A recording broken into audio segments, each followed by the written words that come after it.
Olá, uma ótima noite para você que acompanha a nossa programação. Meu amigo, minha amiga, seja muito, mas muito bem-vindo a mais uma edição do programa Vejam Só, aquele que é o melhor debate teológico da televisão brasileira. Sempre uma alegria poder entrar aí na sua casa, dividir esses momentos com você, com a sua família, né? A gente poder conversar, aprender, meditar, ouvir, se interessar pelos assuntos, refletir.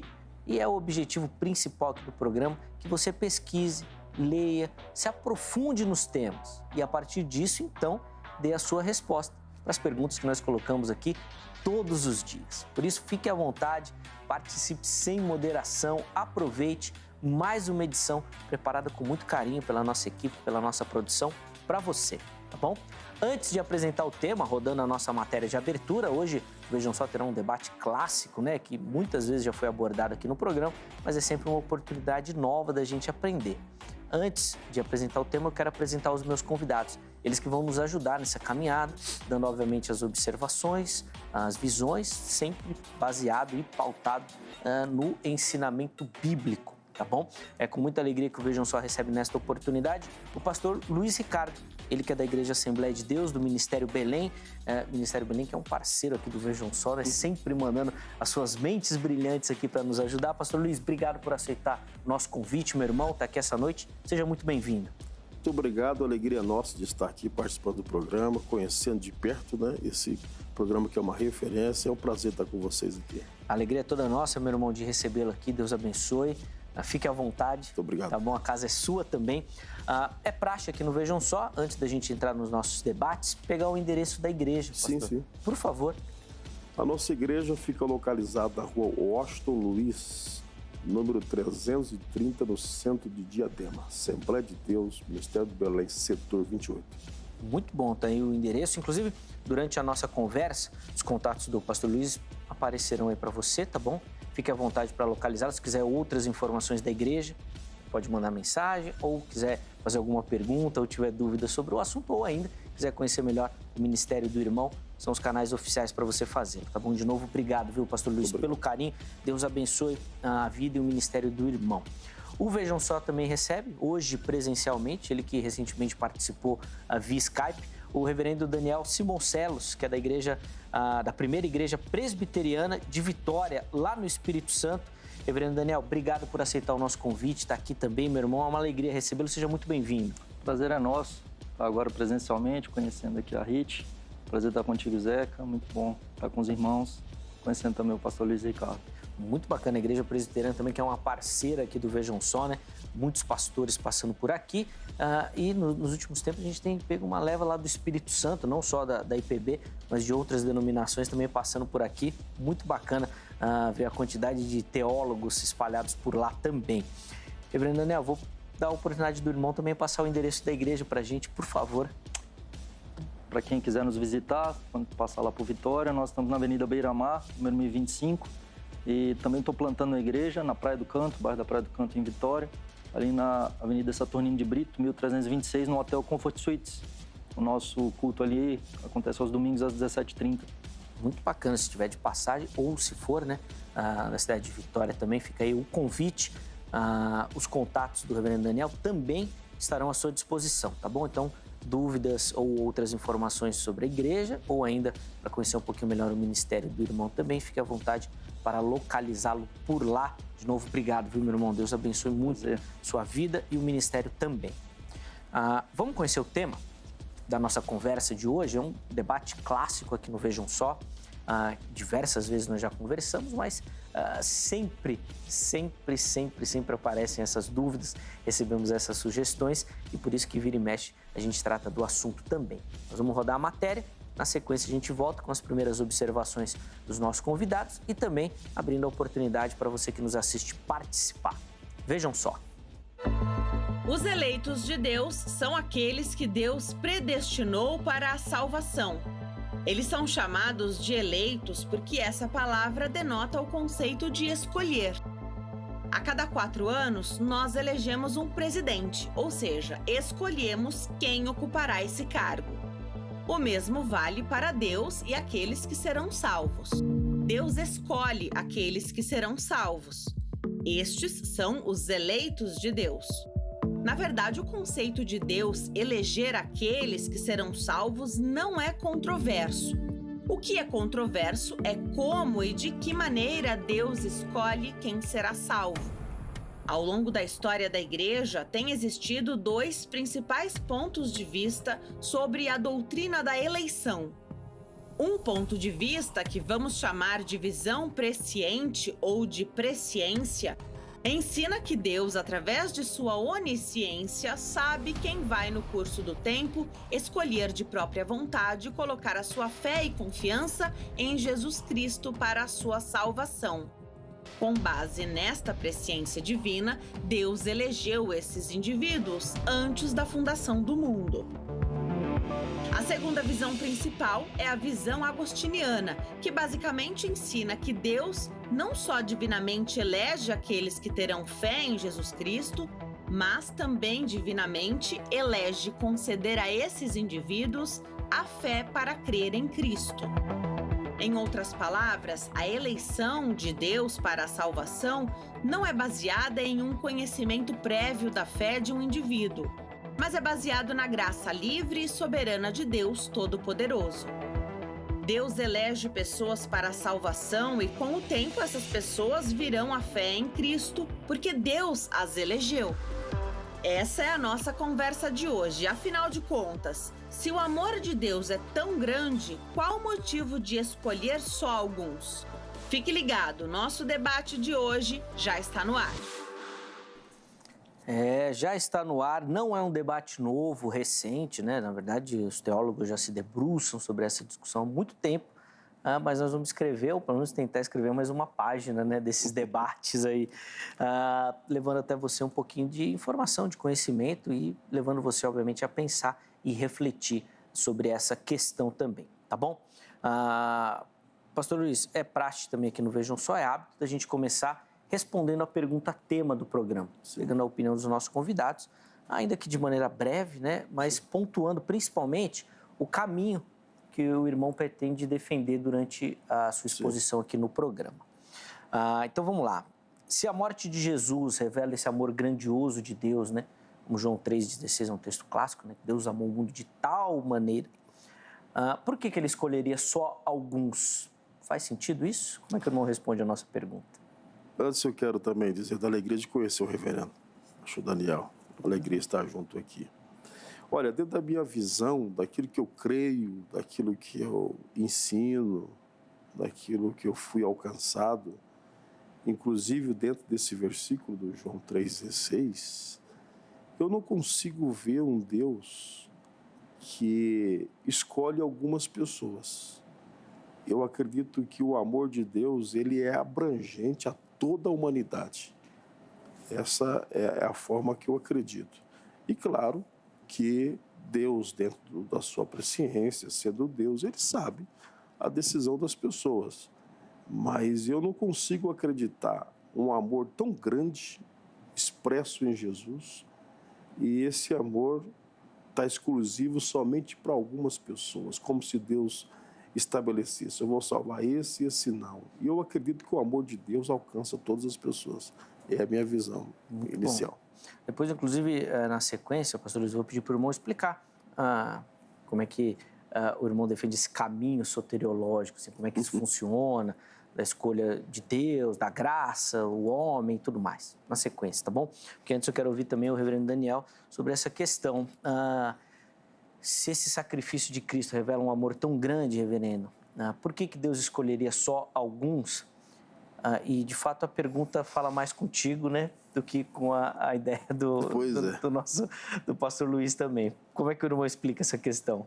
Quando a gente vê o texto de João 3,16, né, que fala do amor de Deus, nós vamos trabalhar um pouco sobre essa questão de esse amor de fato que é grandioso, né? O texto faz questão de enfatizar tal maneira, né, da intensidade, mas nós vamos trabalhar a questão de mundo, então um pouquinho da questão de que Deus, ele ama pecadores, mas ele ama pecadores que ele vai regenerar. Então, nós vamos trabalhar um pouquinho sobre a questão da eleição incondicional, ou seja, não é por presciência, não é por fé prevista, e aí vamos trabalhar um pouquinho dessa questão da presciência e por que não, da soberania de Deus. Sim.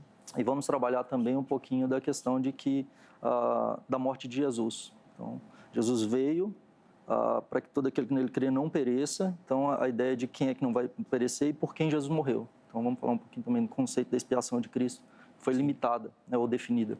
Sim, tem, obviamente, vários conceitos que cercam esse tema, né, esse debate, que nós vamos tentar, na medida do possível, aprofundar todos e dando, obviamente, essas visões distintas desse mesmo fato, tá bom? Antes da gente continuar a nossa conversa aqui, deixa eu abrir a oportunidade para você que nos assiste, gosta do Vejam Só e participa aqui do programa, dando a sua opinião, a sua visão sobre o assunto. E você sempre faz isso aqui, ó, no nosso perfil do Instagram, @programa Vejam Só. Se você ainda não segue o nosso perfil, vai lá, siga, faça parte dessa comunidade também. Lá você vai ter muita interação com o programa, tem várias formas de você participar, você consegue localizar tudo por lá, além de você ter e receber a informação dos convidados que nós vamos receber, dos temas que nós iremos abordar, tudo lá à sua disposição também, tá bom? Então fique à vontade por lá, @programa Vejam Só. A enquete que nós colocamos lá para esse programa é a seguinte: a Bíblia ensina a predestinação? Esse é um ensinamento bíblico? Sim e não. Duas opções para você. Escolha uma delas. Vote. Na sequência, você vai ter a oportunidade de justificar. Isso. Olha, a Bíblia ensina a predestinação por conta disso. Não ensina, por conta daquilo e daquilo outro. Olha, ensina a predestinação, mas não é desse jeito que falam, é assim. Fique à vontade. Mande as suas observações, os seus comentários. Durante a nossa conversa aqui, nós vamos colocar essas questões também para nosso diálogo, para que os nossos convidados possam dar as visões deles em cima da sua opinião, tá certo? Então fique à vontade e participe. Pastor Luiz, para a gente iniciar, eu vou pedir para o irmão fazer esse caminho soteriológico aí, como é que o irmão define como é que funciona essa caminhada, já que o reverendo Daniel até pontuou algumas questões, né? Graça irresistível, a questão do sacrifício, da expiação, né? Se limitada, ilimitada e tudo mais. Vou pedir para o irmão também fazer um caminho aí, traçar uma linha aí para a gente entender como é que o irmão vê esse plano aí de salvação. Olha, a forma que eu vejo o plano da salvação estabelecida por Deus desde a fundação do mundo, eu vejo uma visão de Deus querendo alcançar toda a humanidade.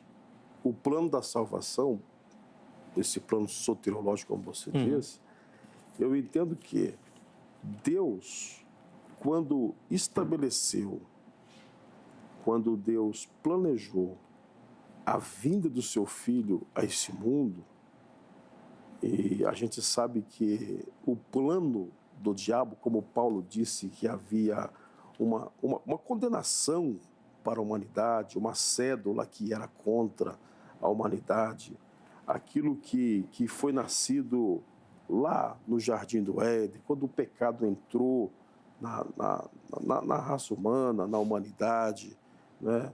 Havendo a necessidade de lá na frente uma manifestação, um plano de salvação para resgatar o homem do pecado, das mãos do inimigo, da queda do homem, daquilo que o homem cedeu à voz do inimigo, fazendo com que o pecado entrasse na humanidade. Eu penso que ali havia necessidade de que alguém viesse e resgatasse a humanidade. Não alguns, mas viesse dar uma oportunidade de resgate para o homem, do primeiro Adão ao último. Então eu entendo que o plano da salvação estabelecido por Deus, revelado em Jesus, ele tem um alcance de todas as pessoas. Então Deus traçou esse projeto no plano bíblico, através da palavra de Deus, a gente vai vendo Deus desenvolvendo o seu plano, Deus mostrando para nós que viria um Salvador, que a Virgem conceberia, que Jesus nasceria, que o Messias viria, que o Salvador viria, que o caminho da vida apareceria, que a verdade que liberta um dia viria, aquele que teria o poder de desfazer, como Paulo diz, desfazer a obra do diabo, que o Filho de Deus se manifestou para isso. Então, esse plano de salvação tão grandioso, tão grande, eu não acredito que um plano tão abrangente desse, tão maravilhoso, seria apenas para um grupo de pessoas. Então, o plano de salvação traçado por Deus da fundação do mundo, desde a eternidade, ele vem culminar lá com a morte de Cristo, a ressurreição e a abertura para as pessoas decidirem se querem ou não, dando o livre-arbítrio das pessoas aceitar. Bom, fica claro que o irmão vê essa expiação limitada para todo mundo. Todo mundo. E como é que funciona essa questão do livre-arbítrio? A graça entra primeiro, o homem escolhe primeiro, a graça vem depois. Como é que funciona esse processo de escolha na sua visão, pastor? Na minha visão, a graça entra como uma oportunidade, uma graça imerecida, porque a Bíblia diz que é por ela que nós somos salvos. Boa. Né? Pela graça somos salvos. Sem a graça não tem como alcançarmos a salvação. Mas também não é obrigado... É irresistível essa graça. Exatamente. Boa. Ele pode resistir, ele pode não querer, ele pode opinar por não aceitar. Eu acho que esse livre-arbítrio Deus deu ao homem aceitar. Okay. A graça não obriga. A graça, eu vejo a graça como uma oportunidade, uma opção para a pessoa. Perfeito. Muito bom.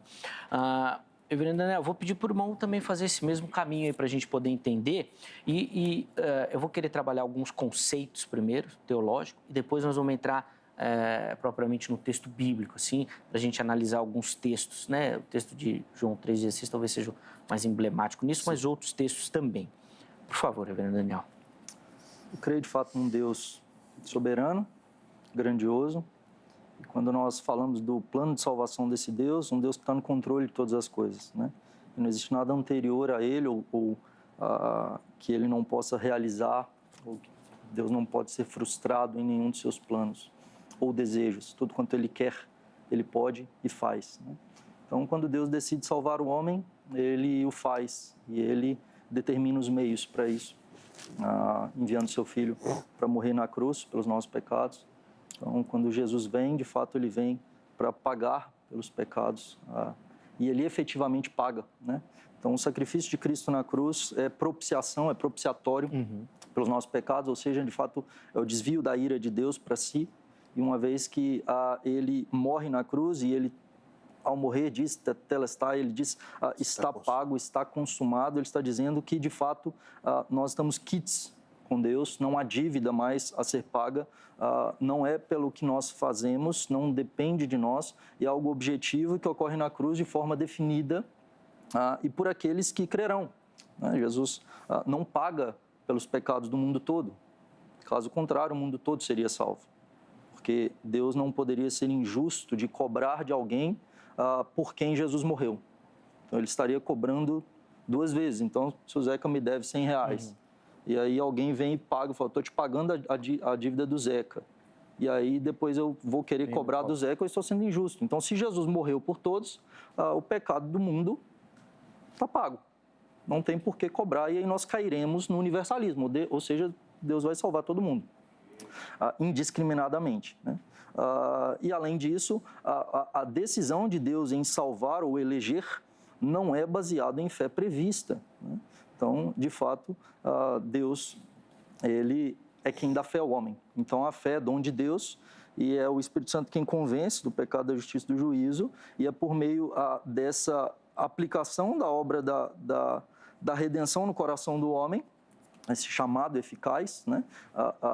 Que o chamado interno do Espírito que traz vida. Ou seja, nós estávamos mortos, Ele nos deu vida, né? Não há nada anterior a Deus, ou seja, como se Deus na eternidade, antes de Deus, ele visse a nossa fé. Não, tudo vem dele, Ele é a origem de todas as coisas. Ou a nossa fé tem origem em Deus, ou ela é anterior a Deus. Então, essa presciência é como se tivesse algo anterior a Deus. Não há. Eu queria falar da soberania, mas eu não sei se o irmão quer dar uma pincelada nessa questão da presciência. Podemos falar da soberania? Sim. Depois a gente retoma essa questão, porque eu quero colocar dois aspectos que são criticados pelo outro lado em ambas as visões. O pastor Luiz, o irmão até na sua fala falou, né, que Deus gostaria, ou seria o plano salvar todo mundo, salvar toda a humanidade. Mas não serão todos salvos. E aí entra nessa questão que é muito defendida pelo outro lado, que é a soberania de Deus. Sim. O irmão acredita que a sua visão mancha, macula, diminui a soberania de Deus? E como que a soberania de Deus entra nessa sua visão da salvação? Por favor. Não, eu não acredito que macula, porque eu concordo que Deus é soberano, eu concordo que antes de Deus, nada é antes, nada é depois, né? Deus é tudo e Deus, o controle sempre na mão dele, da história e de tudo. Agora eu penso o seguinte, que essa questão da escolha do ser humano, eu bato nessa tecla e acredito dessa forma. Deus não impõe, e isso não fere a soberania de Deus. Isso não fere. Se a pessoa não quer, porque foi o próprio Deus que permitiu a pessoa escolher ou não. Então ele é soberano.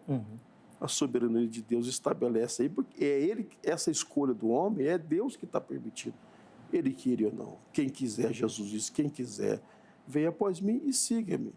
Né? Então Jesus, ele veio estabelecer um plano para todos e, ao mesmo tempo, deixando as pessoas escolher. Então, se alguém não escolher esse plano de Deus, não mancha a soberania de Deus, como imaculou. Porque Deus estabeleceu um projeto e as pessoas não quis. Será que Deus não sabia que essas pessoas iriam rejeitar? Não, na soberania de Deus, ele sabe.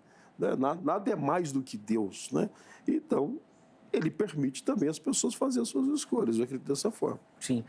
Vou pedir para o irmão separar um texto, até já citou um texto, né, de Jesus falando, mas separar um texto que dá base para essa sua visão aí da escolha do homem. Aí, na sequência, a gente volta para explicar e, obviamente, depois o reverendo Daniel, inclusive, vai comentar também o texto. Mas eu quero ouvir, reverendo Daniel, uma outra questão que o lado de cá fala muito e critica demais o pensamento calvinista, vamos dizer assim, que é a questão da responsabilidade do homem. Bom, se Deus escolhe tudo, se Deus determina, se Deus predestinou, o homem não faz nada. O homem não tem resposta. Como é que vai condenar ou salvar se o homem não faz nada? Eu até imagino o que o irmão vai responder, já ouvi outros calvinistas, mas eu quero ouvir. Como é que o irmão desata esse nó aí responsabilidade do homem? De fato, quando a gente olha para as Escrituras, nós temos algumas questões que são aparentemente contraditórias, mas não são, né? Na verdade, elas coexistem, como, por exemplo, o fato de Jesus ser totalmente homem e totalmente Deus, né? Então, às vezes as pessoas perguntam, mas Jesus é Deus ou ele é homem, né? Ou ele é metade Deus ou metade... Não, ele é totalmente Deus e ele é totalmente homem. Então, como que a gente explica isso? Essas duas coisas acontecendo ao mesmo tempo. Ao mesmo tempo que ele é todo poderoso, ele é fraco. Ao mesmo tempo que ele é onisciente, ele sabe o que se passa no coração das pessoas, ele não sabe o dia nem a hora. Né? Ao mesmo tempo que ele tem poder em si mesmo para manter a vida, para gerar a vida, e ao autor da vida ele morre. Né? Então, são coisas que nós vemos na Escritura. Ao mesmo tempo, nós temos essa questão da soberania de Deus e a responsabilidade humana. E, de fato, Deus ele vai demandar dos homens, e os homens são responsáveis pelos seus atos. Deus, ao criar o homem, ele estabelece um pacto com esse homem, ele estabelece responsabilidades e dá mandatos a esse homem que ele vai cobrar por isso. Né? Então, de fato, o mandato espiritual, Deus vai cobrar o homem em obediência. E aí o fato de Deus salvar ou não tira do homem a responsabilidade. Porque, vejam, uma questão é Deus prover o sacrifício de graça, então nós aceitamos receber por graça. Né? Então a gente vai dizer, não, eu sou salvo por graça, não depende de mim, não é meritório, não tem nada em mim para que eu seja salvo. Né? Nisso nós concordamos. Mas ao mesmo tempo, do outro lado, você fala, mas se Deus não quer salvar, assim, não, então agora Deus está sendo injusto. Não, se Deus não quiser salvar ninguém, ele é justo, porque ninguém merece. Ninguém merece. Se Deus não quiser salvar ninguém, ele é justo. Né? E por isso a questão da responsabilidade humana. Que a responsabilidade humana na questão é para que não haja nenhuma desculpa. É o que Paulo vai afirmar na Epístola aos Romanos. Né? Ele vai dizer que o homem é indesculpável. Ele vai repetir isso várias vezes. Por quê? Qual é a diferença da palavra desculpa para perdão? Né? Então, desculpa não é minha culpa. Eu não tenho nada a ver com isso. Que é a conversa lá de Adão e de Eva. Fala assim, não, a mulher que tu me deste, não é minha culpa. A culpa é sua, Deus, que me deu essa mulher, né? Ou a Eva, né? A culpa é da serpente. E aí Paulo está dizendo, não, você é indesculpável, porque você tem o conhecimento de Deus. E em Romanos 1 ele vai dizer isso. Tendo conhecimento de Deus, não glorificaram como Deus. Eles se voltaram para a criatura. Então, porque o que de Deus se pode conhecer era manifesto a eles. Né? Ele vai dizer que a lei do Senhor está gravada no coração do homem. E o homem, ele suprime a verdade pela injustiça, ou seja, ele é cobrado, ao mesmo tempo que ele está morto. Então, ele está morto espiritualmente, ele não tem condição de buscar a Deus, mas ele é responsável pelos seus atos. Não que ele tenha livre-arbítrio. Né? Porque livre-arbítrio é a capacidade de você agir contra a sua própria natureza. Adão tinha livre-arbítrio. Adão era bom. Deus fez Adão bom. Adão não era neutro. Falou assim, ele podia fazer o bem ou o mal. Não, Adão não podia. Na verdade, Adão não fazia o mal, porque ele só era bom. Deus fez Adão bom. Né? No 6º dia vai dizer lá, e viu Deus que era tudo muito bom quando ele faz Adão. Então, Adão era bom. Deus faz Adão bom. Mas o que Adão faz? Ele peca. Ele age contra a sua natureza boa. Ele tinha livre-arbítrio. Nós, com uma natureza caída, não conseguimos agir contra essa natureza caída. Então, o que muitos chamam de livre-arbítrio, na verdade, é livre agência. Nós agimos livremente, mas nós não conseguimos agir contra a nossa natureza pecaminosa por nós mesmos, buscar a Deus ou nos libertar, ou escolher a Cristo, ou mesmo ter fé. Isso vem de Deus. Quando você fala agir contra a nossa natureza, é porque somos pecadores, então a gente não conseguiria escolher... Não pecar. Isso, não pecar. Não consegue. Boa. Vou pedir também para o irmão separar um texto que reforce a ideia da soberania de Deus nesse sentido da salvação, para depois também ler, e o pastor Luiz vai comentar esse texto também, mas primeiro, Sim. A vez do pastor Luiz fazer a leitura aí do texto e, obviamente, tecer alguns comentários sobre ele também. Por favor, pastor Luiz, fica à vontade. Eu gostaria de aproveitar e dizer o seguinte, eu estou até com uma camiseta aqui, trouxe até um presente para você, se você aceitar. Bem. Na hora, opa!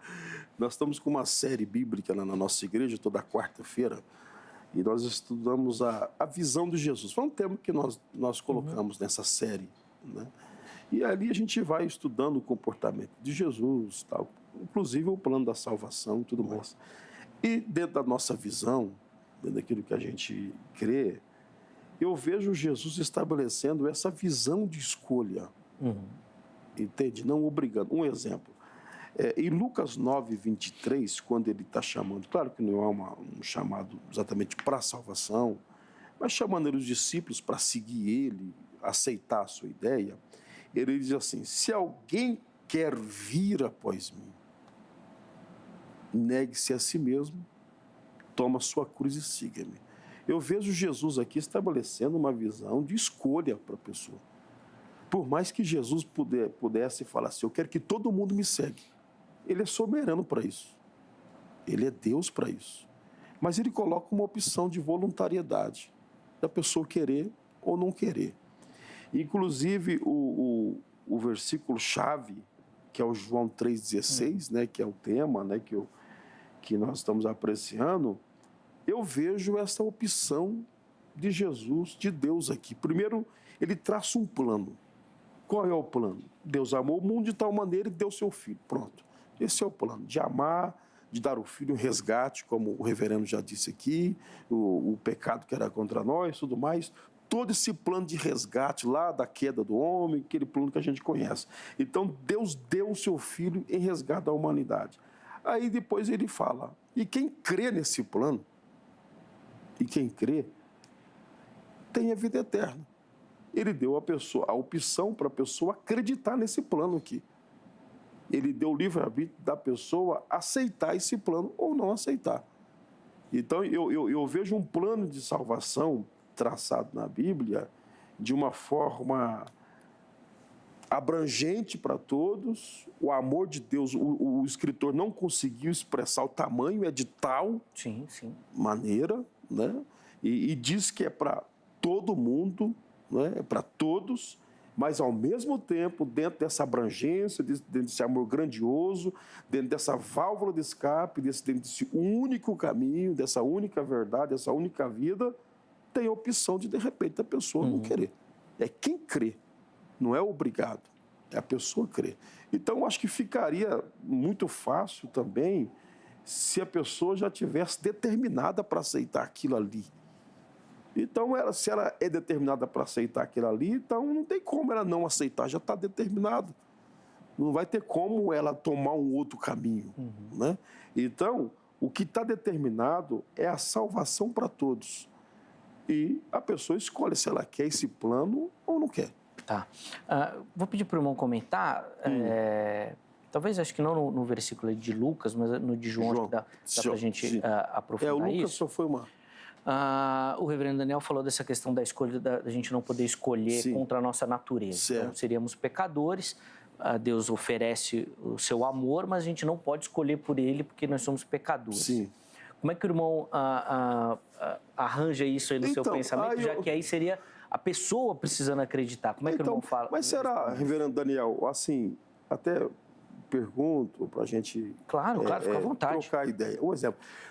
Dentro dessa natureza boa que Adão tinha, não é aí que ele não deveria errar? E não nessa natureza pecaminosa, caída que a gente herdou? Porque, pelo que eu entendi que o senhor disse, que Adão era bom, concordo. Né? Tudo que Deus fez era bom, né? Como o senhor já observou.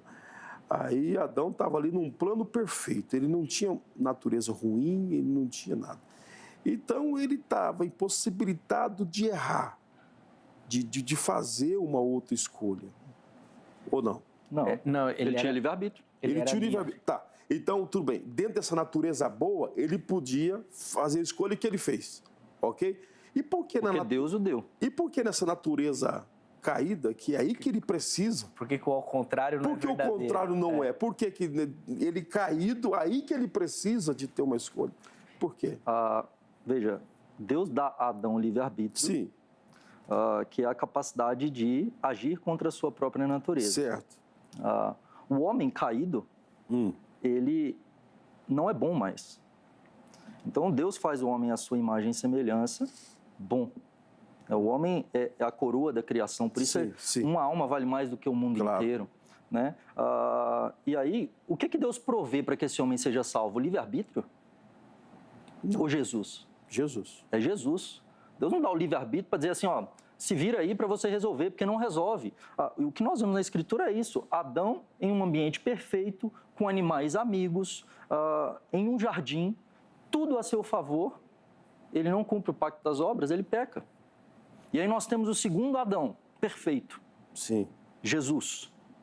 Em um ambiente onde as feras estavam com ele no deserto, animais não amigos, na cruz, possivelmente moscas estavam pousando em Jesus e ele sequer tinha condição de tirar do seu rosto ou das suas feridas, com todo mundo contra ele, e ele cumpre o pacto no nosso lugar para a nossa salvação. Então veja, Deus não dá capacidade, Deus provê o sacrifício. Ele nos salva, efetivamente. Então ele não simplesmente dá uma ferramenta na sua mão para dizer assim, ó, resolve. Adão, Deus faz isso. Adão, a salvação dependia dele. Se Adão cumprisse o pacto das obras, ele teria vida. Ele poderia comer do fruto da vida, da árvore da vida. Mas ele não faz. O homem caído não tem condição. Então, se houvesse aqui a questão do livre-arbítrio, vamos dizer, o homem, pelo seu livre-arbítrio, pode ser salvo. Por causa do seu livre-arbítrio, ele pode ser salvo. Se dependesse de nós, 1%, a salvação, nós não conseguiríamos chegar lá. Nós não seríamos salvos. Até mesmo se dependesse da nossa fé. Se falar assim, veja, é 99% Deus e 1% nós. É a nossa fé só. Deus não está querendo obra, não está querendo decisão, não depende de nós perder salvação por causa de pecado, nada disso, é só por causa da fé. Nossa fé é vacilante, nossa fé é fraca. Sim. Nós falhamos na fé constantemente. Nós não conseguimos ser perfeitos na fé, então nem na fé a gente ia conseguir ser salvo. Não ia ter um sendo salvo. Eu imagino que se o reverendo Daniel fosse aluno do professor Luiz, você precisa chamar ele para conversar, né, Luiz? Pois é. Não é bem assim. Você não ficou satisfeito com a resposta? Não, legal. Eu entendo. eu entendo e respeito a ideia, mas eu acho que o homem caído, reverendo, ele precisa mais do livre-arbítrio do que o homem ter na natureza boa. Eu acho que ele precisa mais disso aí. Eu acho que ele lá, essa natureza que herdamos. O segundo Adão, concordo com essa analogia, mas o segundo Adão era Jesus, não ia errar mesmo. O segundo Adão, Jesus é a perfeição. Ele não poderia errar, porque senão não teria o sacrifício. O sacrifício tinha que ser perfeito, o cordeiro imaculado e tal, né? Tentado em tudo, sem pecar. Jesus é puro, né? E graças a Deus por isso, ele venceu o pecado, venceu a tentação, venceu o diabo, venceu a morte, venceu tudo. Ele é o nosso segundo Adão perfeito. Ele nos resgatou. Agora, nós que herdamos a natureza lá do outro Adão, né? Essa natureza caída, essa oscilação que temos, né? Da fé e tudo mais, eu penso que esse Adão, essa natureza caída, ele depende muito mais do que do outro Adão que estava com a natureza boa, do meu ponto de vista. Reverendo Daniel, antes do irmão fazer a leitura do texto que eu pedi para o irmão separar aí para a gente, eu vou pedir para o irmão fazer alguns comentários em cima desse texto de João 3,16, para a gente poder entender a sua visão. Primeiro, com relação a algumas palavras-chave do versículo, né? Mundo, você até deu uma pincelada logo na primeira fala, Sim. E o todos. Como é que o irmão faz a leitura desse mundo, que é descrito no versículo, e o todo também, por favor? Na escritura, quando a gente trata, né, de alguns termos, nós precisamos tomar muito cuidado, né, para poder interpretar o que a escritura está dizendo, para a gente não querer atribuir sentido que o autor não queria. Então, é importante sempre o contexto, é importante olhar o todo. Quando a gente fala de todo na escritura, dificilmente se trata de todos os indivíduos, né? Normalmente se trata de todos no sentido de todas as tribos, povos e raças, né? Ou Deus não fazer acepção entre judeus e gentios, ou homens e mulheres, ou grandes e pequenos. Então, vários textos que muitas vezes são usados para atribuir a questão da salvação dependendo do homem, né? Ou como Deus desejando salvar todo mundo e o homem rejeitando, né? E a gente vai trabalhar sobre isso também, sobre a questão da inconsistência com relação ao caráter de Deus disso. Todo não significa todos os indivíduos da face da terra. E mundo não necessariamente significa mundo, todos os indivíduos da face da terra, né? Mesmo porque, logo em 1 João 2,15, né, vai dizer que não ameis o mundo. A mesma palavra, cosmos, né? Então, a mesma palavra grega é usada ali para um sistema de pensamento pecaminoso, satânico, né? E em João 3,36, né, no mesmo capítulo ali, que então em João 3,16 diz, né, porque Deus amou o mundo, o cosmos, em João 3,36 vai dizer, por isso, quem crê no Filho tem a vida eterna, o que todavia mantém rebelde contra o Filho não verá a vida, mas sobre ele permanece a ira de Deus. Falou, quem crê no Filho tem vida. Quem não crê tem o amor de Deus sobre ele, tem ira. Sobre ele permanece a ira de Deus. E em 1 João 2,15, o apóstolo vai dizer, não ameis o mundo. Se alguém amar o mundo, o amor do Pai não está nele. Ué? Então, como que esse mundo, se o próprio apóstolo João, mesmo que escreveu o evangelho, escreve a carta, ele vai dizer, quem ama o mundo, o amor do Pai não está nele. Então, que mundo é esse que Deus amou? Pessoas. Então, esse mundo que Deus amou não pode ser cada indivíduo da face da terra.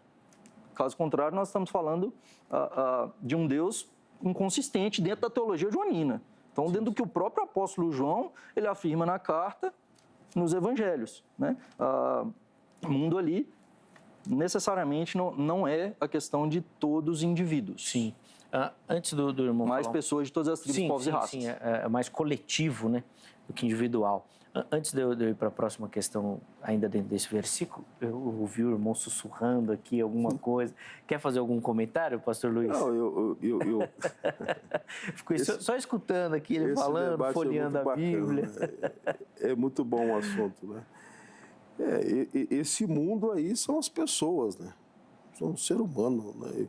Pode dizer do mundo, o sistema. Não ameis o mundo, é um sistema diabólico e tal. Uma outra coisa. Esse mundo aqui são pessoas, tribos, nações, desde o primeiro até o último. Então, esse amor de Deus aqui é do indivíduo. Do indivíduo. Ok. Eu acredito no indivíduo, na pessoa, ser humano. Sim. Mas daí o irmão... Deus não morreu por coisas, Deus morreu por pessoas. Entendi. Pelo indivíduo. Mas daí o irmão faz uma distinção quando ele fala do não ameis o mundo, aí como um mundo sistema. Um sistema, isso tá. Aí. Tá bom. De uma maneira mais do pensamento que domina, né? Reverendo Daniel, aí uma questão que eu também particularmente fico muito intrigado. Só antes de entrar, Claro, a questão do mundo, por exemplo, quando a gente vê o texto, né, de 1 João 2,2 também, que ele vai dizer, né, que ele é a propiciação pelos nossos pecados, e não somente pelos nossos próprios, mas ainda pelos do mundo inteiro. Então aí você olha, dentro dessa visão, se é do mundo inteiro, ou seja, todos os indivíduos do primeiro ao último, como o pastor Luiz falou, ele foi propiciação por todo mundo. Sim. Mas veja, o que diz que João 3,16 é que porque Deus amou o mundo de tal maneira que deu seu Filho. Para quê que ele deu o Filho? Para salvação, né? Para que os que creem sejam salvos, tenham vida eterna, né? Então veja, se é pelo mundo todo, né? Se ele é a propiciação pelo mundo todo, ou seja, vamos colocar, não é o texto em questão, né? Nós estamos tratando de João 3,16, mas se João 1, 2,2, que fala o mundo inteiro, inclusive, aqui ele até coloca o inteiro, né? Para poder enfatizar. Mas se aqui, então, a propiciação de Jesus é pelo mundo inteiro, nós temos um problema. Porque quando o cordeiro morria, que era propiciação pelo pecador, propiciava. A propiciação, né, o próprio João Batista, né, que vai dizer, eis o Cordeiro de Deus que tira o pecado do mundo. Quando o Cordeiro morria, o pecador não morria. Então, e o Cordeiro morria por quem? Pelo ofertante, por aqueles que estavam ofertando, né? Então, por aqueles que estavam ofertando, ele de fato propiciava. A ira de Deus vinha sobre o Cordeiro, por isso ele era morto, não o pecador. Por que Jesus foi morto na cruz? Propiciação pelos nossos pecados. A ira de Deus vai sobre ele, ou seja, Deus mata, Deus derrama sua ira sobre Jesus. Jesus bebe o cálice da ira de Deus até a última gota no nosso lugar. Agora, se ele bebeu o cálice da ira de Deus por todo mundo, se ele morreu por todos, todos têm que ser salvos.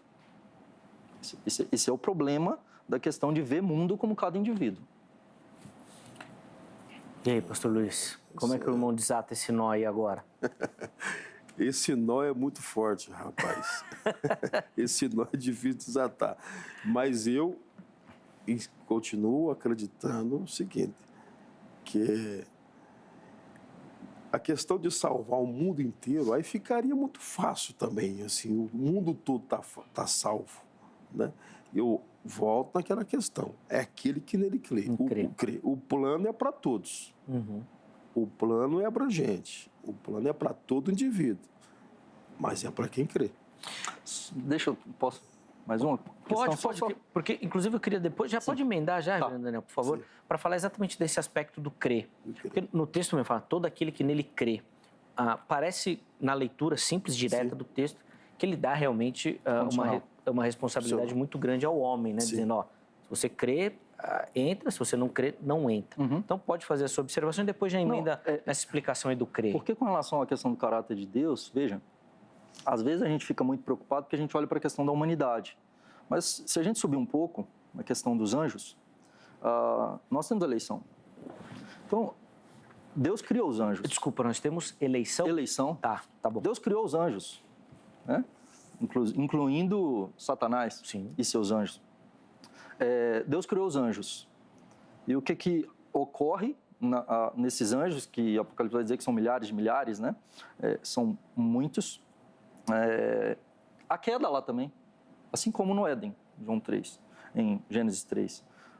Na queda dos anjos, Satanás e seus anjos, Deus não os quis salvar. Deus simplesmente decidiu não salvar Satanás ou não oferecer redenção ou salvação para esses anjos caídos. Ele salva uns, ele rejeita outros. Ele rejeita porque simplesmente, aleatoriamente, talvez a grande crise com relação à soberania de Deus, né? E aqui não estou nem falando de calvinismo e arminianismo, falando da Escritura Sagrada. Sim. A grande crise com relação à soberania é essa, né? Que parece que Deus está sendo aleatório, simplesmente falando, esse aqui eu vou salvar, esse aqui não vou salvar. A questão é, tendo a queda, o homem caiu, o homem está no inferno. O homem merece a condenação. E Deus, então, decide salvar alguns. Com relação aos anjos, por exemplo, ele não decidiu salvar. E aí a gente poderia dizer, então, poxa vida, né? E aí, não deu oportunidade para eles. Que aí é a crise, assim, poxa, não deu oportunidade para todo mundo. Mas para os homens, Deus decidiu dar oportunidade. E aí, pegando a questão do para todo aquele que nele crê, qual que é o meio que Deus decidiu salvar? Por meio da fé. E a fé vem pelo ouvir a palavra. E todo homem da face da terra, ele ouve, ele tem esse chamado da palavra. A Bíblia vai dizer para nós que nós temos que pregar o evangelho a todos os homens. Né? Para onde quer que formos, por onde passarmos, pregar o evangelho é um imperativo, né? Então, fazei discípulos. Então, nós precisamos chamar ao arrependimento. Então, ele é chamado ao arrependimento. Entretanto, somente o que crê é o que é salvo. Nós pregamos para os homens, mas o que o apóstolo Paulo vai dizer é que essa pregação nossa é cheiro de perfume de, nós somos um bom perfume de Cristo, cheiro de vida para a vida e de morte para a morte. Ou seja, quando nós pregamos para aquele que não é de Deus, ele se volta contra nós, ele vai nos odiar, né? E aí, pegando uma questão, né, desse livre-arbítrio, né, que Deus dá, porque então, se é condicional, o homem, então, Deus diz para ele, você escolhe. Isso, nós não vemos esse livre-arbítrio em Paulo. Quando Deus salva Paulo, o Paulo não queria. Né? O Paulo não estava querendo Jesus, pelo contrário. Ele estava perseguindo Jesus, ele odiava a igreja, ele estava querendo matar cristãos, ele era contrário a Cristo. E aí, quando Cristo aparece para ele, fala, ô Paulo, por que você me persegue? E aí Paulo olha, não entende nada. E aí, o negócio é o seguinte, fique cego aí 3 dias, filho. E aí, o que Paulo vai dizer quanto à sua conversão? Dura coisa é recalcitrar contra os aguilhões. Não tinha livre-arbítrio para Paulo, não. Deus falou assim, não, eu vou te salvar, não só vou te salvar, não. Você vai sofrer por causa do meu nome. Eu vou te levar a sofrer por causa do meu nome. Cadê o livre-arbítrio de Jonas, né? Jonas não queria obedecer. Ele falou assim, não vou obedecer a Deus. Eu vou embora para Tarsis. E Deus fala assim, filho, você vai. E aí ele vai de submarino para Nínive, né? Deus fala, você pode pegar um navio para Tarsis, né? Do jeito que você quiser, mas você vai fazer minha vontade, porque, de fato, Deus é soberano. E se Deus quiser salvar um homem, ele é poderoso para fazê-lo, e ele vai, né? Diferentemente da visão tem um filme Todo Poderoso lá com Jim Carrey, né? Você pode tudo, o que você não pode fazer? Te amar. E aí nós vemos um Jim Carrey frustrado. Ele é frustrado porque ele deseja que a sua namorada, esposa, não lembro, o ame, mas ele não consegue fazer. Então imagine esse Deus que ama todo mundo, frustrado, porque o homem não retribui esse amor. Então como que Deus pode ser frustrado? Ou como que, se Deus decidiu salvar todo mundo, ele perde de goleada assim? Nossa, eu provi o sacrifício para o mundo inteiro, mas quantos no mundo inteiro, nós somos, sei lá, 7 bilhões de pessoas, quantos de fato creem em Cristo? Quantos vivem e são justificados pela fé? Não sei quantos, vamos supor que é 1 bilhão de pessoas, né? Ele está perdendo 7-1, Brasil e Alemanha. Poxa, ele queria os 7 bilhões lá, mas ele só conseguiu 1. Não.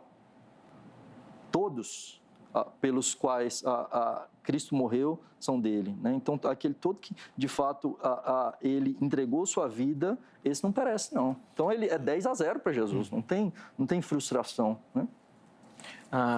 Pastor Luiz, o irmão acredita que exista essa frustração no sentido de Deus proveria o sacrifício e, por algum motivo, poderia ninguém escolhê-lo? É impossível frustrar Deus, né? Jó lá atrás disse que nenhum dos planos dele, né, pode ser frustrado. A questão do Paulo, eu entendo que Paulo não está incluído só no plano da salvação, né? Deus tinha um propósito na vida de Paulo, como Jonas. Um propósito de ir lá pregar. Deus tinha um propósito com Paulo de ser o que ele foi.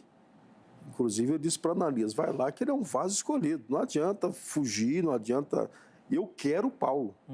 Então, eu acho que na soberania de Deus, ele pode querer uma pessoa de forma específica. Eu quero aquela pessoa para isso e pronto. Ele vai fugir daqui para lá, ele está dentro de um plano de Deus. E eu vejo Paulo não só no plano da salvação, eu vejo Paulo dentro de um propósito de Deus, de ser o que Paulo foi para a igreja.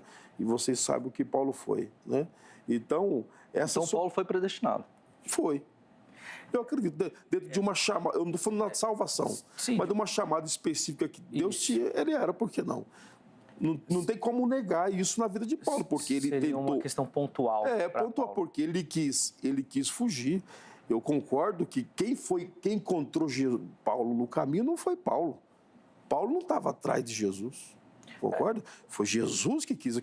Isso é a soberania. Eu quero Paulo pregando o meu evangelho e já até adiantou. Ele vai ver o quanto ele vai sofrer. Já estava programado que Paulo iria passar. Então aí entra a soberania de Deus de escolher uma pessoa para um plano específico. Agora, o plano da salvação, então quem são esses alguns que está salvos? Quem são esses alguns, então? Não, Deus já estabeleceu quem está salvo. Então não adianta cumprir o id imperativo e de pôr todo mundo pregar. Para que pregar para todo mundo? Um exemplo. Para que eu vou anunciar algo para aqueles dois se eles estão fora do plano? Eu estou perdendo tempo. Você está gastando gasolina, você está gastando passagem de avião, você está gastando televisão. Para que nós estamos pregando para todo mundo aqui? Para que esse investimento de templos? Um exemplo, lá na minha igreja, nós temos um culto de ensino lá, 500, 600 pessoas. E aí? Então, vão vir para a igreja só os que estão salvos. Os que não estão vão aproveitar o mundo e viver a vida. Sim. Então, por isso que é nessa parte que eu penso que o plano é grande e Deus deixou, não fere, não macula, como a palavra diz. Sim. Não macula a soberania de Deus. Eu usei a palavra mais numa questão de apimentar eu achei importante, porque não... Mas eu sei que é óbvio que não os tem irmãos como não defendem. macular, não tem como macular os planos de Deus. Daniel, vou pedir só um instantinho para o irmão comentar. Eu só quero colocar, mas aproveitar que a gente falou aqui de provocação, deixa eu dar uma provocada também. Não é intenção discutir com o amigo aqui. Não, a nossa ideia é conversar, dialogar e apontando as nossas divergências do nosso pensamento. O irmão falou de Paulo. A gente pode fazer a mesma aplicação para Judas? Judas, então, foi escolhido para trair e não poderia escolher diferente? Olha, o Judas é o seguinte, ele teve a oportunidade também de se escapar. Quando a gente põe Judas, fica difícil. Deixa essa forca para lá. É difícil, cara. Inclusive, depois nós vamos bolar um tema falando sobre essa questão de Judas. Da pessoa e do papel dele nesse plano de salvação. Me permite eu fazer Claro, por favor. Aproveitar o conhecimento do reverendo aí. Você concorda que existe uma diferença de um propósito, uma predestinação de salvação e um propósito de Deus? Sem ser questão de ser chamado para salvação, que é o João 3,16 aqui. Essa questão de Paulo, o que você me poderia falar? Eu entendo a posição do irmão de tentar fazer essa distinção, mas eu... Você acredita que não tem distinção? Não, o Salmo 139 vai dizer, né, que os nossos dias já estavam contados. Sim. Então, eu não creio que Deus faça essa acepção de pessoas, de salvar uns de um jeito e outros de outro. Eu creio que a salvação de Deus é para todo mundo da mesma maneira, não há acepção. Então, de fato, a maneira como Deus salva Paulo é como Deus salva todo crente, né? E a maneira que Deus tinha um ministério para Paulo, ele tem para todo crente. Todo crente tem dom, todo crente tem ministério. Mas tem diferença. Sim, são dons diferentes, partes diferentes do corpo, só um cabeça. Então, cada parte do corpo, olho, boca, mão, né, é salva da mesma maneira, pelo cabeça. Então, eu não vejo eu não faço essa distinção. O que eu imagino que ele está falando é o seguinte: Paulo teve a missão dele, assim como o pastor Luiz tem a sua missão. Sim. Óbvio que a missão de Paulo talvez tenha sido mais grandiosa. Com certeza. Mas a sua missão também é importante e vem nesse momento da salvação, que é o sacerdócio universal. Então, todo cristão teria essa vocação, esse chamado. Pela graça. Eu acho que é nessa linha, né? Na dependência de Deus, Paulo não era especial. Paulo era um pecador miserável. Ele se chamava, né, do maior de todos os pecadores. Em relação a pecador, ele mesmo falou, né, que era um miserável pecador. Concordo plenamente. Mas agora eu entendi que para ele não tem distinção. Isso, Entendi. Ele não faz essa distinção no chamado, assim. Entendi. Deus chamou, converteu, o cara entenda bem que a minha distinção não é não, de salvação. A distinção de propósito. De ministério. Propósito. Sim. O propósito que Deus tinha com Paulo. Não, a pergunta ficou clara, sem dúvida. A gente entrou em Paulo, até me perdi o comentário. Eu preciso voltar à questão lá se Deus elege todo mundo. Sim. Para que pregar? Acho que essa é a principal questão. Né? Isso. E aí, Quem são esse algum? Muito boa pergunta, porque às vezes muita gente tem essa dificuldade. Se já tem eleito, se Deus já decidiu e já fechou quem vai, para que pregar? Sim. Quando a gente lê o livro de Apocalipse, está fechado.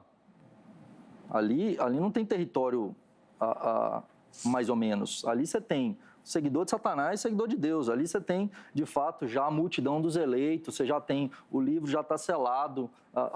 Do ponto de vista divino, né, quando nós olhamos da perspectiva da soberania divina, não tem essa não. De fato, Deus já tem determinado e já conhece, na perspectiva do irmão, né? Deus já sabe que todo mundo vai ser salvo. Certo. Então, assim, o fato de Deus saber ou determinar, mudaria pouco essa questão de que, poxa, já está lá, na perspectiva divina, já está resolvido. Sim, sim. Então, para que pregar se já está resolvido? O que eu faço aqui muda lá? E veja, nós não evangelizamos primariamente por causa do homem. Sim. Nós evangelizamos primariamente por obediência a Deus, porque Deus mandou. Sim. Então, primeiro, ainda que, vamos supor, né, ninguém se converta na nossa vida. É o que vai acontecer com Jeremias, né? Uhum. Ou mesmo o que Deus vai dizer para Isaías, vai lá, fala para que eles, tendo olhos não vejam, tendo ouvidos não ouçam, né? Ser um pastor como Jeremias deve ser muito difícil, pregar para um pessoal que...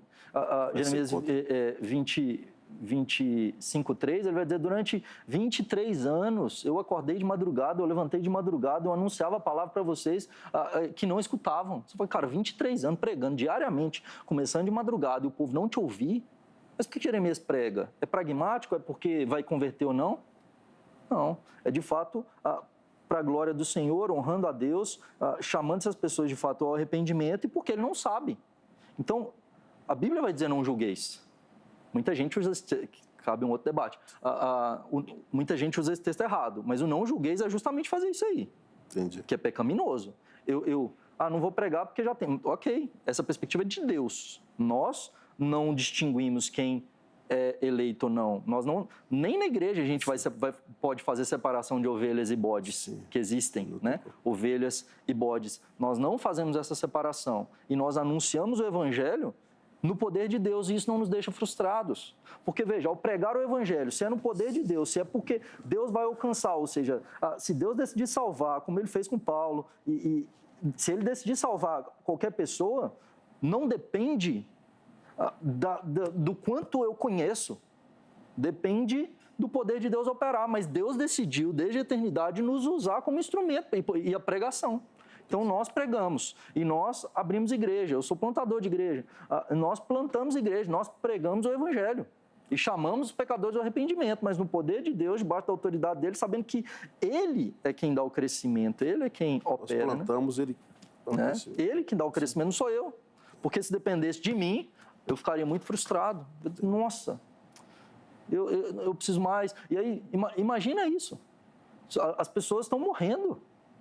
As pessoas estão indo para o inferno. Sim. E não é só aqui, não. Então, se Deus não é soberano na salvação, a gente deveria estar desesperado. Desesperado. E não é gastando... Estamos gastando muito pouco.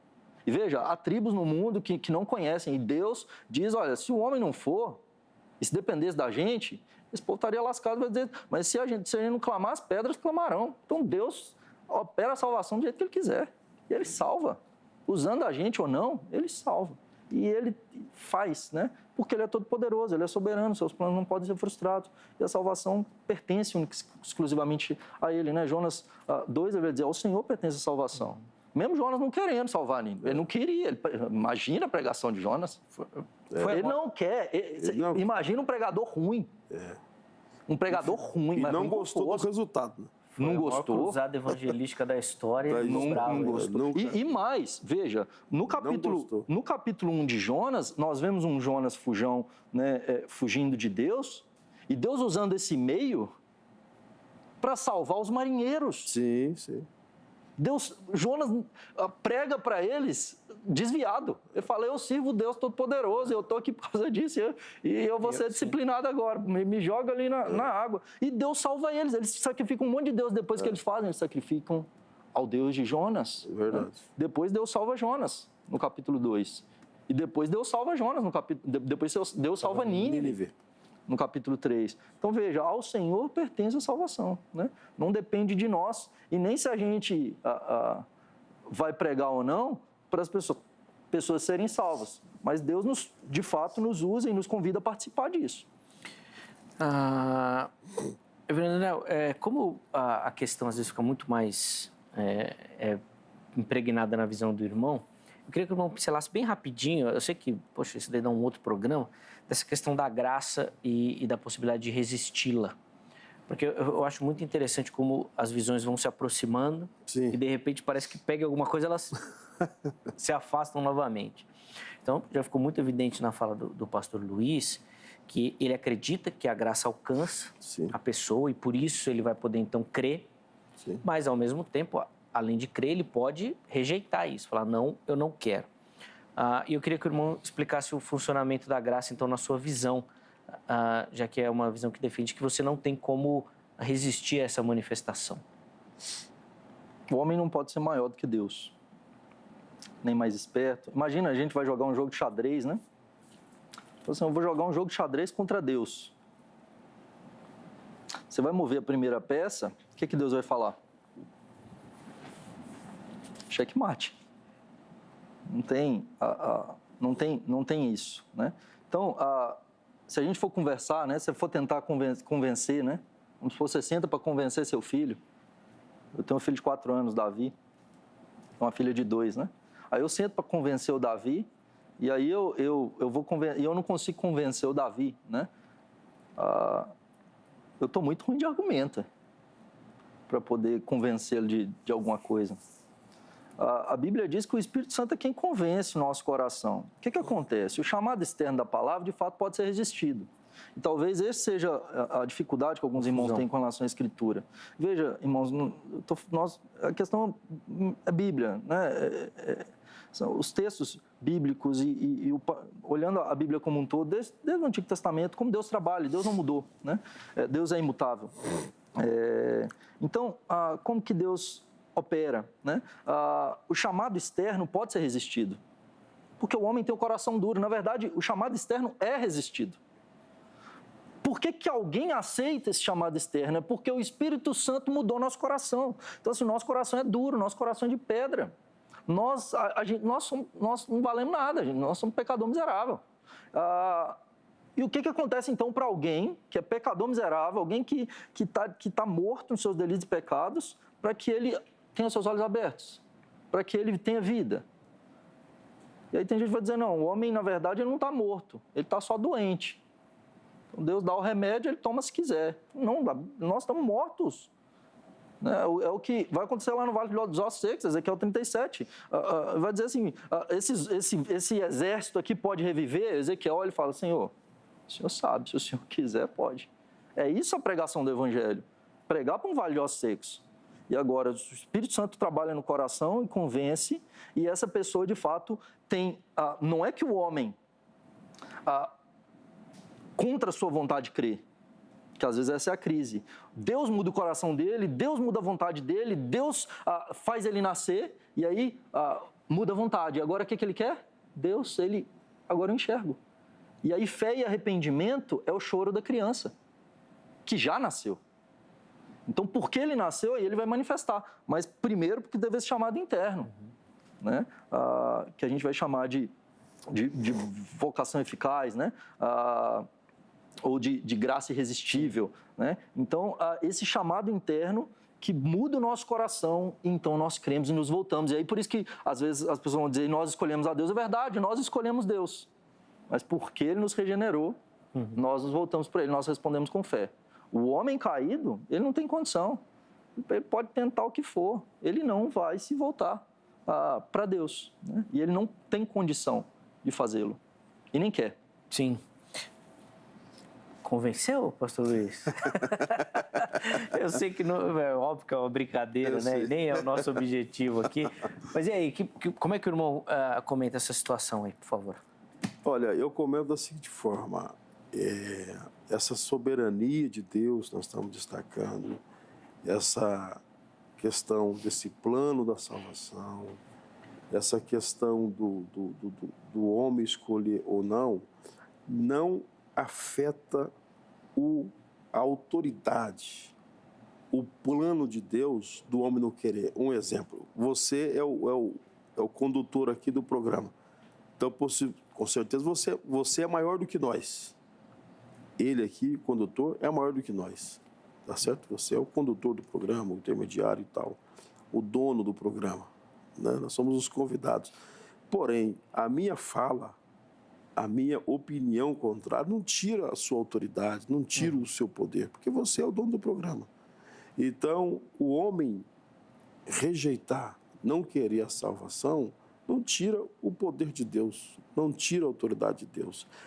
É claro que é o Espírito Santo que convence. Aquilo que a gente prega, a palavra vem para ouvir a palavra de Deus. Se o homem abrir o coração, se ele deixar, porque o Espírito Santo bate na porta, né? Ele não invade, ele não obriga a pessoa a querer aquilo, né? Bate na porta, vai ouvindo.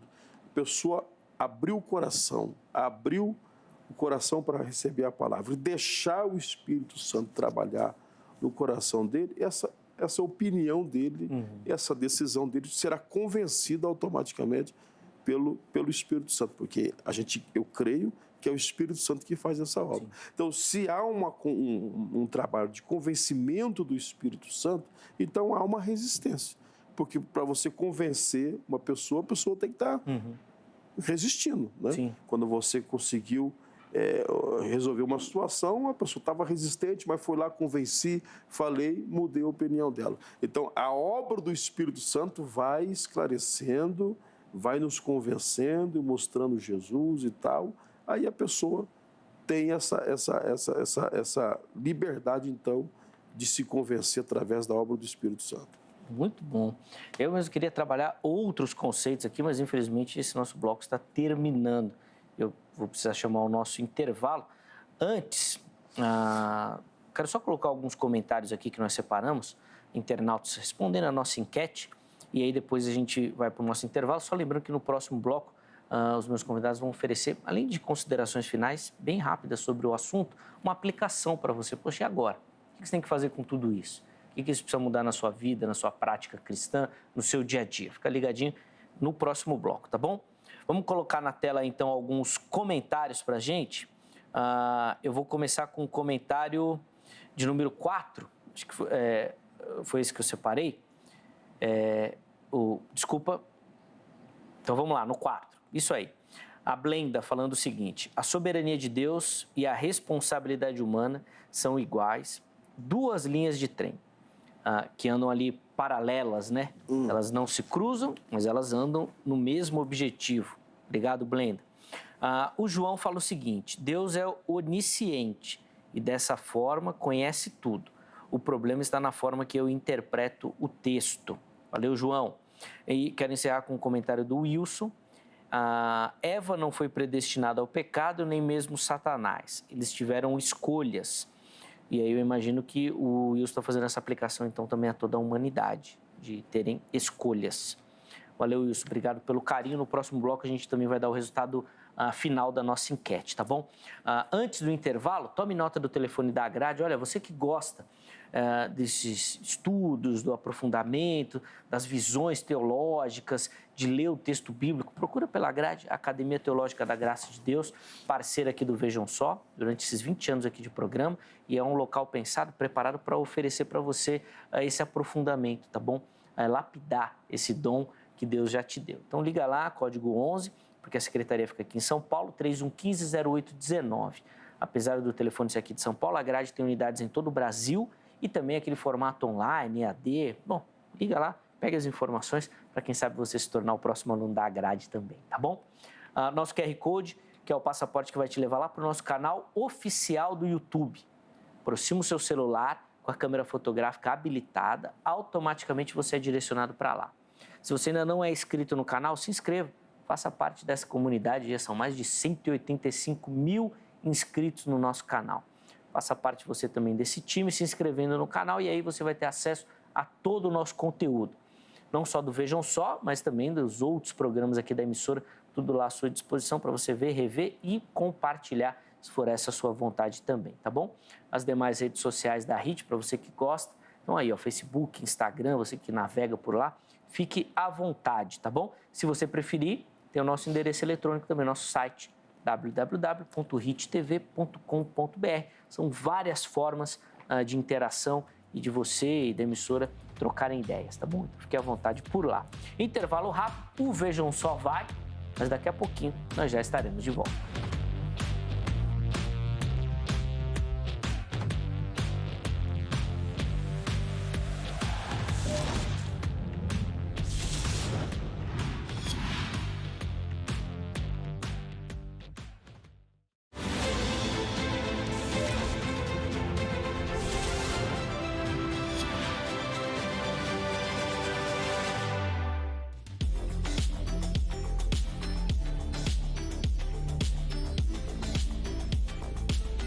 Muito bom, já estamos de volta com o programa Vejam Só, intervalo bem rapidinho. Hoje falando sobre o amor de Deus, que é grandioso, maravilhoso. E por que então que ele escolheria só alguns? Essa é a nossa pergunta tema, tendo como base o texto lá de João 3,16, mas é claro que nós passeamos por outros textos naquele princípio, né, de que a Bíblia interpreta a própria Bíblia. Recebendo aqui no nosso estúdio o pastor Luiz Ricardo, da Igreja Assembleia de Deus Ministério Belém, e também o reverendo Daniel Simoncellos, da Primeira Igreja Presbiteriana de Vitória, lá no Espírito Santo. Na sequência, eu já vou devolver a palavra aos meus convidados e aí eles vão, além de algumas considerações finais, principalmente oferecer uma aplicação para você ficar ligadinho aí, tá bom? Antes disso, eu quero dar aquela moral para você que nos assiste, responde ao nosso chamado, participa do Vejam Só mandando a sua foto e você, obviamente, vai concorrer a um presente também, tá bom? Já aparece aí o nosso endereço eletrônico, @programa Vejam Só. Você pode mandar pelo nosso perfil do Instagram, é só ir lá na mensagem, né, no direct. Se você está assistindo agora, o programa já faz aquela selfie e já encaminha. Manda o nome completo, a cidade e o estado. Pode fazer uma foto mais produzida também, tá bom? Botar a família toda reunida, fique à vontade. Se você preferir, vai lá no nosso perfil do Facebook, isso, Instagram e Facebook, facebook.com/programa Vejam Só, e não se assuste porque às vezes o apresentador se atrapalha com tanta tecnologia, mas lá no Facebook você faz o mesmo procedimento, vai na mensagem, manda sua foto assistindo o programa, tá bom, de preferência, mas também se quiser fazer uma foto lá com a igreja, todo mundo reunido, depois do culto, pode fazer também, manda pra gente aqui, vai ser muito bacana mostrar a sua foto por aqui, tá bom? Então mande por lá. Vamos começar com a foto que vem aqui do interior de São Paulo, de São José do Rio Preto, e vai aparecer aí para você a Débora e a mamãe dela, a Abigail, ambas acompanhando aí o Vejam Só. Obrigado, minhas irmãs. Um forte abraço a vocês, Deus abençoe. Olha lá que legal, a Débora e a mamãezinha, a Abigail. Deus abençoe muito a vida e a casa de vocês, tá bom? A nossa próxima foto vem lá de Teresina, no Piauí. E quem vai aparecer aí é o Gilson Mário, também acompanhando o Vejam Só, tá ali o Vejam Só de fundo. Gilson, meu irmão, obrigado, viu, pelo carinho. Deus abençoe sua vida, sua casa também, derramando muita graça, tá bom? Obrigado pelo carinho, pela audiência. As duas fotos que nós mostramos hoje podem ser presenteadas, assim como outras que já mandaram também. E o presente da vez é essa Bíblia de Estudo que vai aparecer para você, ó. Bíblia de Estudo da Reforma, um oferecimento da Sociedade Bíblica do Brasil, que gentilmente cedeu esse exemplar aqui para o Vejam Só, e nós vamos presentear, então, o nosso telespectador ou telespectadora. Para você que gosta, é um material de excelência, vale a pena você ter. Além do texto bíblico, obviamente, muito material de estudo também, tá bom? Então, mande a sua foto e você pode ser o presenteado da vez, tá certo? Eu vou facultar a palavra aqui aos meus irmãos. Eu sei que falar isso para pregador é quase que uma heresia, mas vocês têm 2 minutos, tá bom? O pregador não gosta muito dessa história de tempo, mas aqui no Vejam Só a gente tem que lidar com isso também. Pastor Luiz, 2 minutinhos para o irmão, principalmente uma aplicação de tudo isso que a gente conversou, para quem nos assiste, por favor. Prazer ter estado aqui com o reverendo Zeca, com o reverendo Daniel, foi um momento de muita edificação. E o tema, ele é abrangente, extensivo e, com certeza, a continuidade desse tema aí, ele vai por muito tempo, essa discussão. Mas o mais importante é você encontrar o amor de Deus. O amor de Deus, ele veio para toda a humanidade. E não resista a esse amor. Não resista a esta oportunidade que Deus está lhe dando através dessa programação. Não fique resistente ao chamado do Espírito Santo, pois Jesus traçou esse plano por sua vida, por sua família e por toda a humanidade. Meu desejo é que você seja alcançado com essa visão de Jesus, que é uma visão de salvar toda a humanidade, e que você não venha ficar de fora desse plano tão maravilhoso que é o plano da salvação. Deus abençoe a sua casa, Deus abençoe a sua família. Amém. Obrigado, viu, Pastor Luiz, pelo carinho, os contatos do irmão à sua disposição. Separa a camiseta aí que antes de encerrar nós vamos mostrar aqui. Vamos mostrar aqui, dar aquela moral também pro irmão. Reverendo Daniel, a palavra está com o irmão, principalmente uma aplicação para quem nos assiste, por favor. Tem 2 textos de Jesus, né? Então, às vezes muitas pessoas usam Romanos 9 ou alguns outros textos para poder dizer da eleição, né? Desse amor de Deus pelos seus. Mas tem 2 textos de Jesus que, de fato, deixam claro isso, né?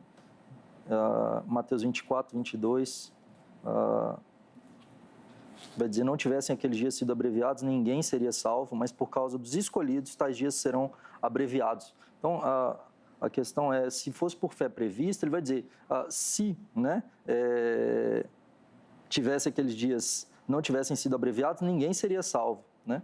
Então, veja, na sequência, depois você vai ter, se em Sodoma e Gomorra tivessem sido feitos os sinais que foram feitos em Cafarnaum, né, em Tiro e Sidom, na verdade em Cafarnaum, eles se teriam se convertido. Mas se foi previsto, então por que não fez os sinais lá em Sodoma e Gomorra, né? E em Marcos 4 ele vai dizer, né, eles respondeu, a vós outros vos é dado conhecer o mistério do reino de Deus, mas aos de fora tudo se ensina por meio de parábolas, para que vendo não vejam e não percebam, e ouvindo ouçam e não entendam, para que não venham a se converter e haja perdão para eles. Ué. Mas então, quer dizer que se ele falasse claramente com eles, eles creriam, eles se converteriam e haveria perdão para eles. Mas Jesus não faz, ele fala por parábolas. Então, veja, isso nos leva aqui a entender que o nosso Deus é soberano. E muita gente, às vezes, ao entrar para a questão da doutrina reformada, se torna arrogante. Se torna alguém que acha que é melhor ou que é superior. Não, isso só deve nos humilhar para entender que nós não valemos nada. E se nós somos salvos é pela graça de Deus. Isso deve nos colocar de joelhos e, ao mesmo tempo, em obediência ao nosso Deus, né? Em obediência ao nosso Senhor, para pregar a sua palavra, para levar a sua palavra, que é no poder de Deus, segundo a obra do Espírito Santo a operar nos seus, né? Deus os abençoe. Amém. Muito obrigado, viu, Reverendo Daniel, pelo carinho, aceitar o nosso convite, reservar um espacinho na agenda. Os contatos do Reverendo Daniel também à sua disposição, tá bom? Fique à vontade para localizá-lo, tiver dúvida ou outras informações da igreja também. E aí, Pastor Luiz, está na hora do presente aí? Eu lhe trouxe um presente. Posso pegar esse presente aí? Eu espero que você escolha usar. Mas pode deixar comigo. Vou escolher. Esse aqui é uma série bíblica. Que legal. Da visão de Jesus. Tá aqui, ó. Vou mostrar aqui, ó. Os meninos vão colocar no ar lá, ó. Depois uma para o Reverendo Daniel também. Pronto, olha lá. Aqui, por favor. Vou escolher usar. Tá escolhendo. Boa, tá aí, ó. É uma série bíblica que ministramos toda terça-feira. Que benção. Toda quarta-feira. Toda quarta-feira, lá na igreja, lá na Assembleia de Deus do Ministério Eu preciso Belém. só de lembrar que temos nosso presidente, Boa, pastor manda um José abraço. Huerto Bezerra da Costa, pastor Huerto Júnior. Hoje é aniversário do nosso vice-presidente, então estamos aqui representando o ministério. Sim, né? sem dúvida. Nós representamos lá em Diadema, então nós somos um pastor ali que representamos o nosso presidente lá. Inclusive, é um ministério que o Vejam Só tem muito carinho. Sim, São vários pastores muito ali, respeito por vocês aqui, amigos. sim. Uma consideração grande. Deus continue abençoando a vida da igreja, do Ministério Belém também, através de todos os seus pastores. Sim. Antes do encerramento, coloca o resultado aí da nossa enquete. Você acredita que a Bíblia ensina sobre predestinação? O resultado foi o seguinte, ó, 61% disseram que sim, a Bíblia ensina, 39% dizendo que não, que a Bíblia não ensina. Obrigado a você que votou, que deu a sua opinião. Nós separamos algumas ali, infelizmente não deu para colocar todas, tá bom? Nós vamos precisar encerrar o programa de hoje, mas eu quero registrar aqui, deixar o meu abraço. Obrigado a você pelo carinho, obrigado a você pela audiência. Deus abençoe sua vida. Amanhã nós estaremos de volta com mais uma edição do programa Vejam Só, se Deus permitir. E eu estarei te esperando. Até lá!